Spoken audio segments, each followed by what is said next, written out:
UDPS Viva. Je commencerai par dire hier, le président qui a eu un lancement officiel de l'école de guerre de Kinshasa.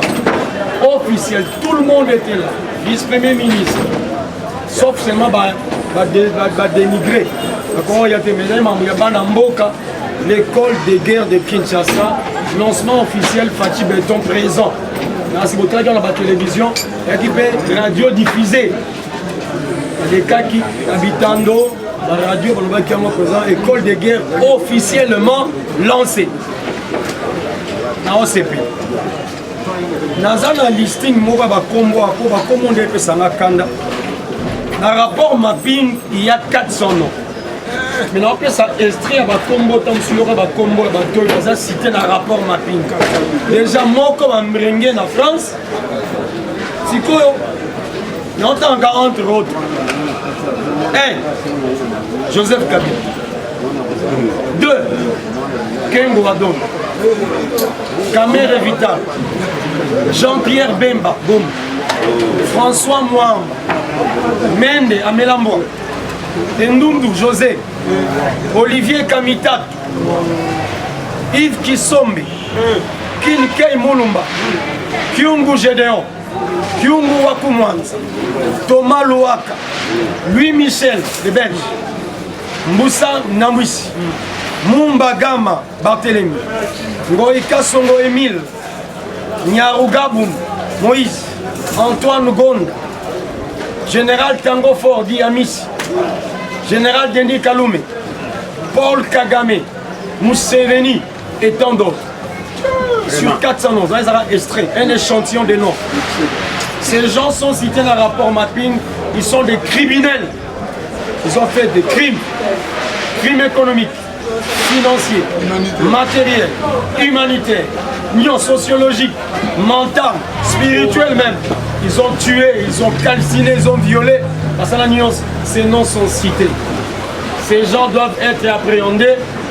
Ou bien, ou bien, jusqu'à l'air mort.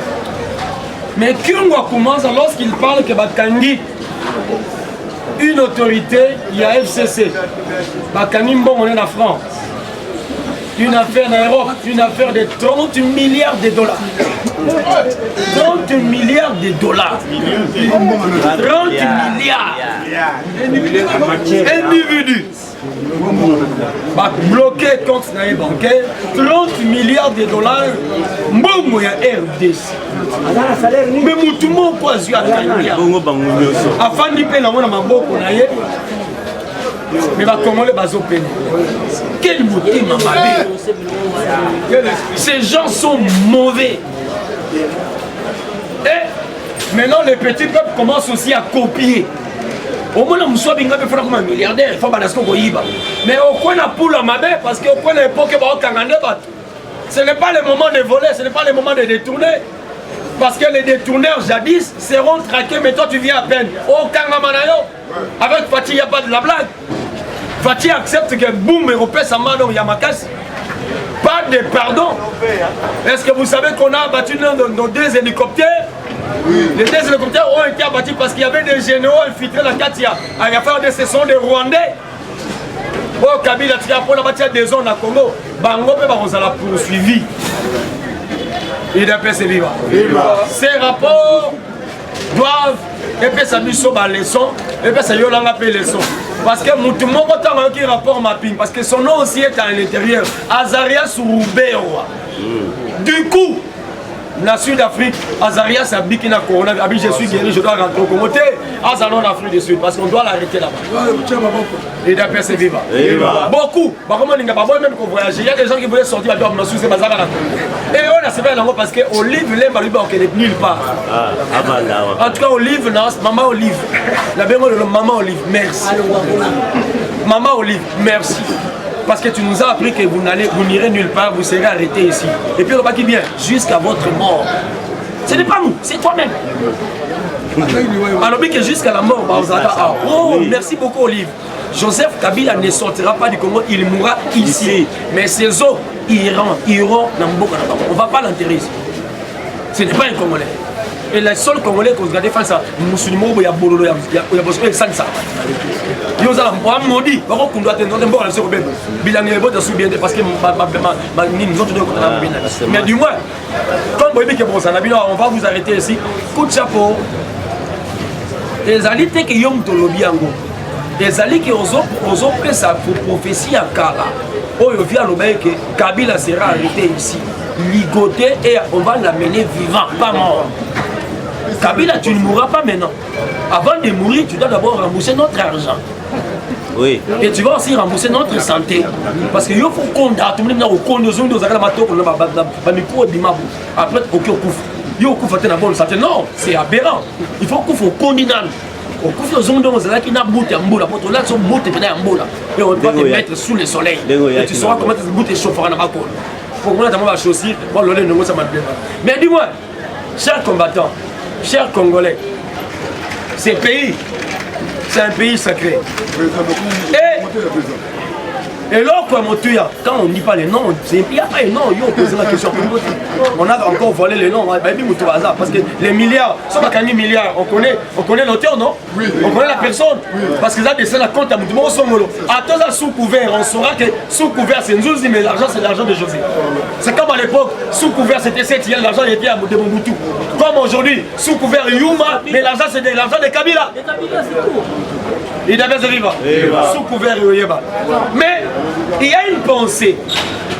La pensée qu'aujourd'hui, si Kabila est grand, c'est parce que ce sont les Congolais qui l'ont aidé à devenir grand. Oui. Et ces Congolais sont quoi? Des professeurs d'université. On doit retirer des papiers entre les mains de ces messieurs. Dans la poto à son prof, il va retirer un dossier. À son étude. Oui. Recyclage ou bien à recommencer les études. Ces professeurs doivent être, on doit les retirer des dossiers, des documents. Bah, qu'on fait ça sous cours à l'université. Ce sont des malfrats. Kabila mené est grand par rapport à ses professeurs. Comment est-ce qu'il contournait même notre constitution? Parce que des vieux articles, les constitutions, parce que Kabila m'a cassé. Et là, comme tout le monde. Kabila a étudié où? Nulle part. Doctorat en 3 ans, ouais. À l'époque, même l'année après ça, l'année, la Chine, docteur en droit. Yo, docteur en droit la Corée. Yo, tu as d'abord quel âge? Excusez, Al-Azhar, il a quel âge? Pour avoir le doctorat en droit. Pour ma docteur en droit, c'est combien d'années? Ma étude peut vous salaire ou ma calcul. Pour ma diplôme d'état, c'est 18 ans, 20 ans. Oui. Pour ma gradué. Vers les 25 ans, 28, 26 ans. Pose ce qu'on licence. Combien? Ce qu'on pose un doctorat. Ah, pose un master. Voilà. Parce qu'il y a des dossiers. On commence par bon, par les billets, pas mais maternelle. Au lieu la primaire, on a certifié parce qu'on sort avec un certificat. Aucun de l'humanité, on a un diplôme. Aucun qui n'était pas, on a un graduat. Au matière, on a la licence. Après licence, on a un doctorat ou bien on a un master. Mais Kabila, ni diplôme, ni certificat, docteur en droit. Quelle option? Oh, une option mécanique. Un chauffeur mécanicien, docteur en droit. Non, aide chauffeur, comme docteur en droit. Wapi dans Corée du Nord. Vérifiez Corée du Nord, docteur en droit en quelle année? Vérifiez Corée du Nord. Dans la Corée du Sud, mais Corée du Nord.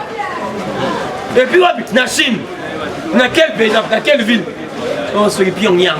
Pyongyang est dans la Corée. Vous saurez maintenant qu'il y a confusion. Nous avons un diplôme dans la Chine, mais dans la ville de Pyongyang est dans la Corée. Mais quelle est la licence entre la Corée et la Chine? Pour dire, c'est la mafia. Banani va favoriser Kabila, les professeurs d'université congolais. Oui. PC même, là, combo. PC, n'a pas prénom, PC, n'a pas qualité, PC, n'a pas nyonso, PC, n'a pas bon, PC, n'a pas titre, n'a pas valeur. allez bakombe ça bakombo rai Chinaram ah enfin ça va moi ma belle ça qui diaba bah image avec bimi enfin na c'est bozo ah Kabila enfin ça va professeur il y a ma belle humilier les Congolais oh il a fait ce vivant cette chose a déjà pris fin.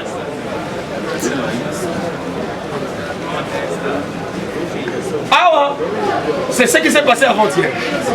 Vous voyez que Kagame a fait une déclaration dans la RFI. Kagame a lobby boy. Si les troupes rwandaises sont ici, c'est sur invitation. De qui? De Joseph Kabila. Oh, donc Kagame nous dit que nous avons présent beaucoup Joseph Kabila. Non, il a affaire avec nous. Donc Kagame se trompe des dates, se trompe aussi des périodes. Kagame a évité que dans la période où on a sorti le coup la soirée petit dans la garde de corps a commencé à présent la Congo à profiter parce que Kabila était garde de corps de Kagame. Petit Rachidi c'est l'ami intime de Kabila. Ah, il dit Kabila il y a un papa, il y a ça noki. Bon, il y a une vérité. Est-ce que bon ça va calculer il dit Kabila dans la janvier hein? Hein? Déjà, document ça. Ce qu'on les 16, il y a un musée. Mais avant les 16, micro. Bombe. Kabila couvre les 16 janvier. Il dit Kabila dans Aliban avant les 16. Mais avant les 16, micro. Kabila couvre de nuit. Il est bien c'est vivant. Il y a un monsieur et comme il y a qui a fait de cité Kabila Zawa. Bon tu Kabila alikuta Kabila Zawa qui a fait de cité Talia. Zawa. Dans la base ba diversion aussi mais les Congolais au tala yo monde. Tout le monde a bango tout monde bima zate awa. Via le baka ligoter les police nationale souveraine au Kangaye amener les vivants. On va l'arrêter vivant pas mort. Ah Luka, mama ça c'est bête, mama bête c'est pour ils ont kufate oh kufate. Yo ata ça c'est kufate, ata je na monter mon kufate on peut malaka. To so ba réanimer yo. Pour yo na biso photo lo bana pour. Na promettant que yo faut kufa bonité, yo faut kufa na victoire à place victoire la cage. Oui. Tu veux les grandes personnes vont venir te voir, mais ce sont les petits enfants qui vont te piquer de la Mazeta Kamundele. Parce que toi tu as fait souffrir leurs parents. Dès qu'on a Congo, il ne faut pas avoir pitié de M. Kabila. Ce monsieur, c'est un sadique. Non, bien, un monsieur qui autorise qu'un papa avec sa fille couche ensemble, ça l'inceste devant lui. Et il est dans la joie. Un démon. Olomoli, papa de la matin, maman Bolumbu, papa Bolumbu, maman Bolumbu, Bana Bolumbu. Obengi ya mwasi, là on a pensé à Bakonayo. Papa yaka matela mwana, papa Salango. Et puis à Saliango, dans la scie, au bombi et les sous. Tu l'as fait un péché, donc une transgression, l'inceste, coucher avec sa fille, au lieu de laisser vivant, tu les tues. Et monsieur, on a tout dit Kayen à Congo, Raïs Chinaram. Merci Chinaram. Tu sauras comment est-ce que les Congolais sont des Arnold Schwarzenegger. Commando. Tu ne fuiras pas. On va t'aider. Il doit pas se vivre. J'ai quelques messages, ça balance. Il y a des informations. EPSP, Bakangi, 170 agents qui ont volé les millions destinés à la paye des enseignants. 170 agents. Bon, on va enseigner qui? Banane, Bakongo. Donc, Congolais a ligné des Congolais. Rien. Comment est-ce qu'un étranger peut te pousser à faire du mal? Un étranger te pousse à faire du mal. Toi aussi tu le fais. Il faut nous mais on pousse. Dans son les étrangers ont bénéficié. Lorsque même les agents que Kabila a mis dans le service, il y a paiement d'enseignants. Mais la Kabila a soutenu quelque chose. Donc si Kabila a mis 5000 agents dans ces copés, on paie ça 100 $. Kabila a le pourcentage à l'intérieur. Parce qu'au sein de l'autre on peut même te dire on prend 60%. Il y a 40%. Tu regardes les 100 $ par des bazari, tu m'as dit 10 000 fictifs. 10 000 fictifs, déjà l'État perd $1 million par mois. Kabila a soutenu la carte 70%. Donc Kabila a 600 000 $. Hein? Donc, les gars ont perdu 600 000 $ par mois. On a certains cas qui ont 10 000 fictifs. Ce qu'on soit 26 provinces, c'est combien? Là, c'est compris. Mais Kabila en profite. Donc, Félix a Ozambo, Kabila a récupéré. Il y a un moment où ils ont nourri la rébellion. Les rébellions sont nourries par Kabila. On a appris il y avait des officiers rwandais dans la carte de la mission. Bazi Bahar, dans la munition, on peut se faire la rebelle. Biloko Félix a dit Mikolo Yao. Bazi on va faire la rebelle. Ils sont là. Les officiers rwandais. C'est Kabila laissé dans l'armée. Donc, Fatia peut se faire confiance, Bango va trahir Fati. On appelle ça la haute trahison et ça va la prison. On va aller vous tuer, c'est fini. Chers généraux, la prison pour vous, c'est nulle part. Vous voyez bien le règlement d'ordre militaire, quand tu fais ça, haute trahison, tu vas aller, on va te prendre et on va te tuer. On va te crimer des balles. La ligne de Sakaté parce qu'on trahit. 17 généraux dans l'Est, 17. Donc, pas de pitié. Ah, Nazim, papa l'a Gabriel Moka, Betty Fayoul ou Moka, ah là là là. Fayoul a tout ça message, mon micro, Fayoul. Ndian, Keïta, Ndian. Au bout de la place. Nous sommes au Congo. Village à Oussé, dans la Congo. À Oussé, Zali Balabala, dans Brazzaville. Na Poto Poto. Mais Aoussa, c'est un village au Cameroun. Nous ne sommes pas au Cameroun, nous sommes au Congo, RDC. Et là, on a casse. Parce que nous sommes au Cameroun. Ici, on ne danse pas les makosa. Ah, tu as dit Ndombolo. Ndombolo, Ndombolo, Ndombolo. Makosa qui est au Cameroun. Il y a un rosé qui est la Coupe du Monde. Il y a un makosa. Ah, tu as dit Ndombolo. Parce qu'on a Ndombolo, on ne va pas te. Il y a un autre pas. Il y a un autre qui a bête sur mon bord. Avec un tel discours de la haine, j'ai compris que Fayoul était un imitateur du diable. Oui.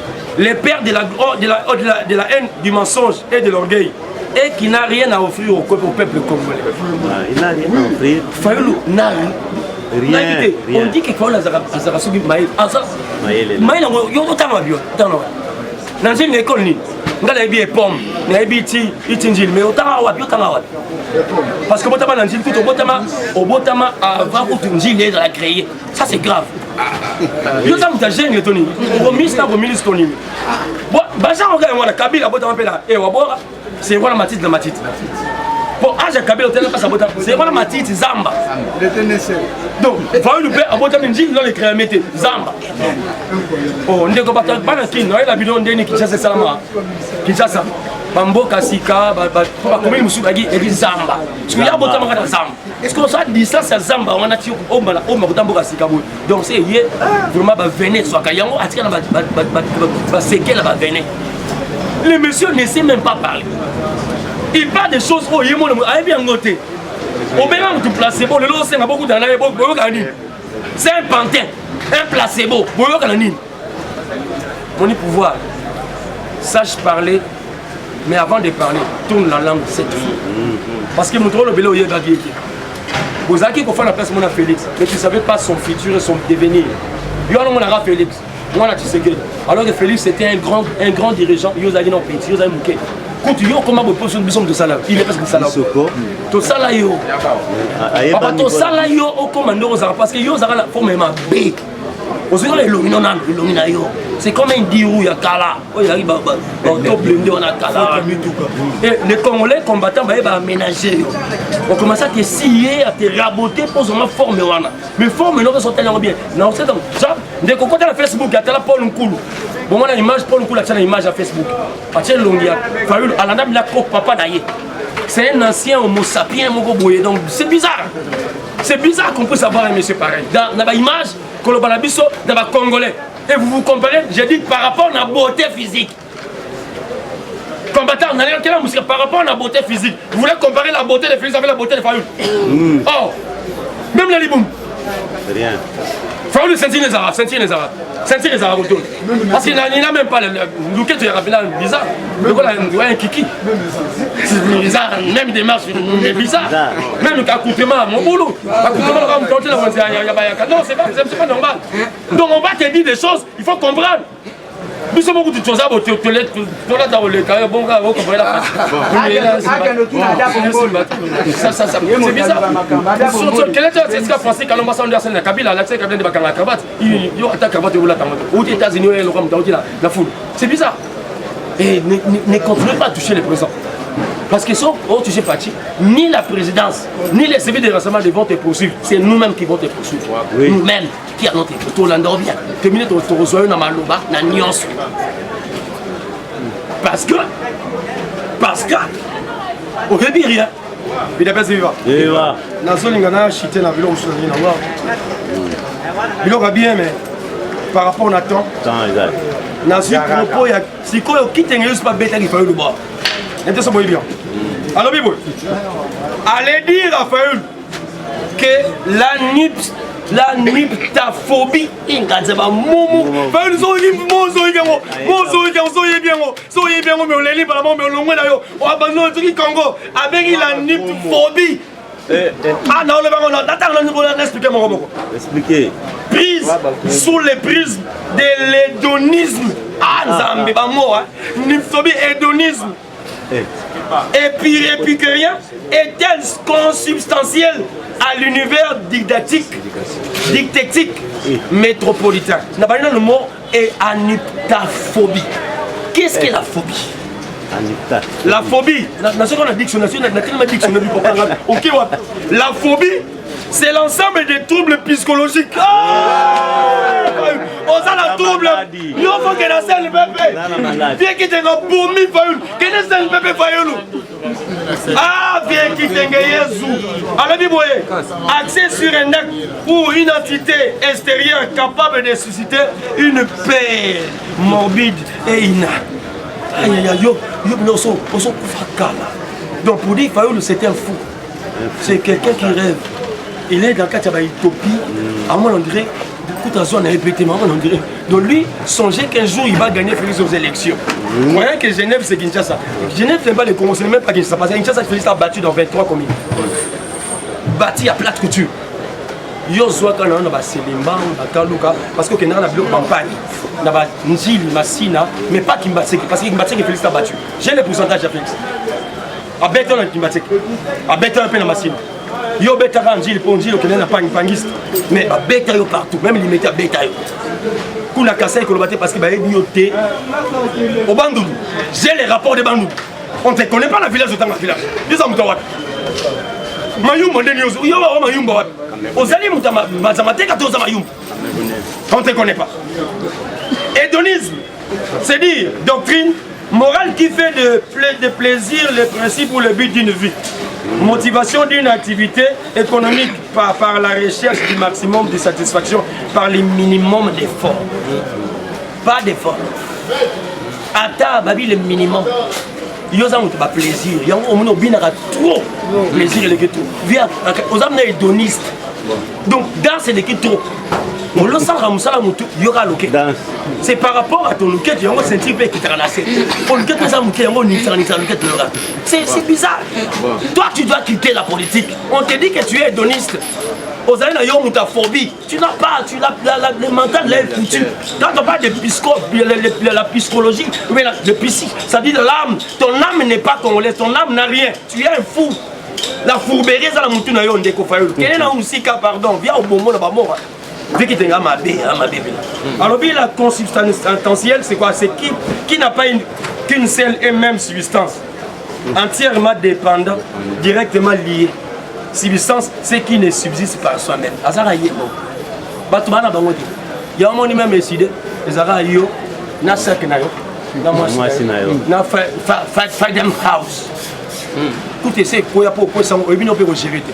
Il y a bien aux anoka consubstantiel, aux ayom. Décidé, voilà combien de membres. Voilà combien de membres. Combien de drapeaux. Siège des Arabes. Siège, voilà combien de membres. Tu as plein de listing ici, mais voilà combien.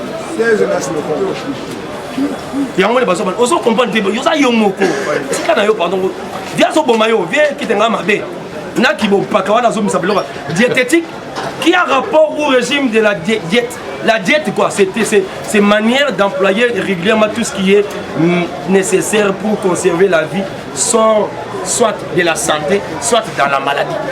Il y a la bague il y a un moment où vérité des urines, vérité. Donc viens aux malades. Aux la maladie à Basuba. Qui est innervé, oh Koufa Pamba. Oh, ah tu es diététique. Donc c'est pas diététique, il y a la maladie quelque part. Donc on veut que tu fais toi, offre se faire soigner. Tant que vous faites bien l'union sacrée, viens chez le médecin, tu l'as refusé.